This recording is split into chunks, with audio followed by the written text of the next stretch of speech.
Искам да ви разкажа за 3 случки, свързани с това, защо участвах в Неделя по 3 тази година.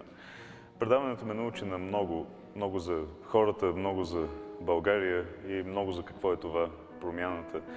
Непрекъснато ние ви говорим какво ще ви покажем и с кого ще ви запознаем. Исках в тези няколко случки да ви разкажа вие какво ми показахте и на какво ме научихте.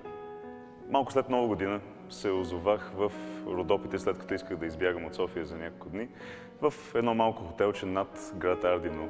Там една група от кърджали и батак не даде и дума да става да вечерям сам в ъгъла и ме настани на тяхната маса и цяла вечер ме нахрани с страхотно свинско и прекрасна домашна ракия и много песни. Показаха ми, че топлината безспорно все още съществува у нас, българите. Една жена на около 65 години ме спря, докато се разхождах из женския пазар в София и ми разказа колко е важно да говорим за предприемачеството и за дигиталните технологии. Не само защото създава качествени работни места, а също така защото дава свобода на хората. Защото колкото повече хората знаят, толкова повече знаят какво да променят и знаят как да го променят. Една приятелка ме заговори и ми каза как от няколко години работи в нашата технологична среда, обаче нейното семейство по никакъв начин не разбира това, с което се занимава и има много трудно да я подкрепят.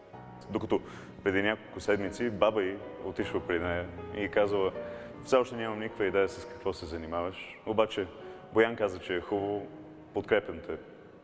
Това много ми хареса. Тези 2 думи страшно се е заредили и ми показа, че промяната не е един човек, не е един екип, а е цялата среда, цялата страна. Искам да ви оставя с 4 мисли. Не се страхувайте да мечтаете. Също така, мислете дългосрочно. Раздробявайте си ги на ежедневно постижими малки стъпки. Също така, насърчавайте другите да си следват техните мечти. И най-важно от всичко, помнете, че отговорността това да имаме хубав живот си е само и единствено наш. Благодаря ви много, че бяхте с мен тази година.